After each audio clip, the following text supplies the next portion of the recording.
The morning sun cast a gentle glow over the quiet town, its golden rays spilling across rooftops and painting the sky in soft hues of orange and pink. Birds chirped their morning songs as the world slowly began to stir. But inside one house, a young boy named Arlo felt anything but peaceful. His room was a museum of abandoned dreams. Half-finished drawings were tacked to the walls, broken toys lay in a corner, and a guitar he'd once been excited about now gathered dust. Books with bookmarks, stuck in the early chapters, sat on his shelf, monuments to his own feeling of failure. Arlo looked at his reflection, his brow furrowed in a familiar expression of disappointment. He just wasn't good at anything. Downstairs, the smell of pancakes filled the kitchen. His mom, with her warm smile, placed a plate in front of him. "Morning, sweetie. You look a little down today." His father, reading the newspaper, looked up and added, "Everything okay, sport?" Even his younger sister Lily tried to cheer him up, showing him a drawing she'd made. "Look, Arlo, I drew our family. They were always so supportive, always encouraging him, but their kind words felt distant. He just couldn't see in himself what they seemed to see." "I'm fine," he mumbled, pushing his food around his plate. The truth was, he felt lost, a ship without a rudder in a sea of talented people.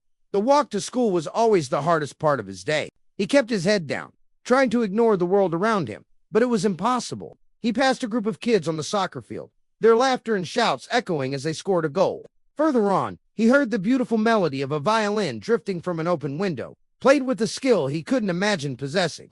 Near the school entrance, a girl was painting a vibrant mural on a large canvas, her hands moving with a confidence he'd never known. With each step, Arlo felt smaller and more insignificant, like a ghost in a world bursting with color and life. He just wanted to disappear, to find a place where he didn't have to compare himself to everyone else.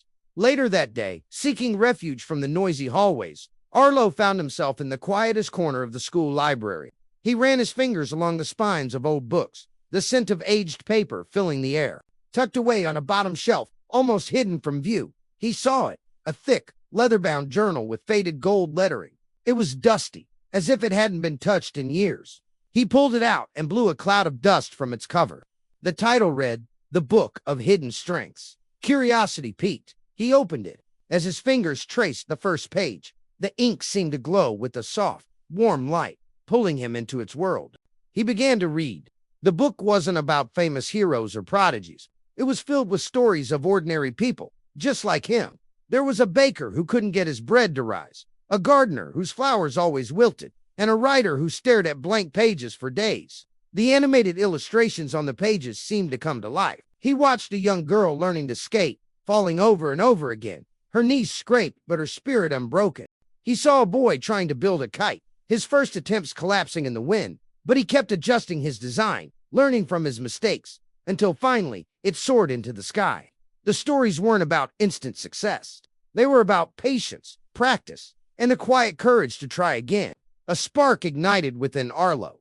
Maybe talent wasn't something you were born with. Maybe it was something you built, piece by piece. Inspired, Arlo felt a new wave of determination wash over him. He went back to his room, but this time, he saw it differently. It wasn't a graveyard of failures. It was a workshop of possibilities. He picked up a pencil and started to draw again, not expecting a masterpiece, but just enjoying the feel of the graphite on the paper. He tried his guitar, this time looking up a simple tutorial online and patiently practicing the chords, his fingers fumbling at first, but slowly finding their place. He started helping his classmates with their homework, discovering a knack for explaining things in a way they could understand. He began tinkering with the broken toys, taking them apart, figuring out how they worked, and putting them back together. He gathered old cardboard boxes, plastic bottles, and other scraps from the recycling bin, his mind buzzing with ideas. There were still moments of frustration. A drawing would look wrong, a musical note would sound off, a project would fall apart. But now, instead of giving up, Arlo would take a deep breath, remember the stories from the book, and try again. He was learning that the process itself was the real reward. A few weeks later, the school announced its annual community showcase, an event where students could share something they were passionate about.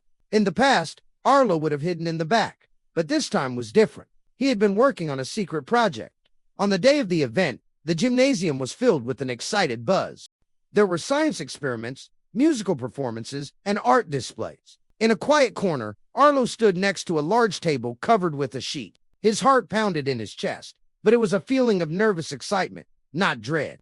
When it was his turn, he took a deep breath and pulled back the sheet. There, on the table, was a detailed, handmade model of their entire town, created entirely from recycled materials. It was a miniature world of wonder. Tiny houses with windows made from plastic wrap lined the streets. Trees crafted from twigs and sponge dotted the landscape. A river of blue cellophane snaked its way through the model, and he'd even installed tiny LED lights that made the whole town glow.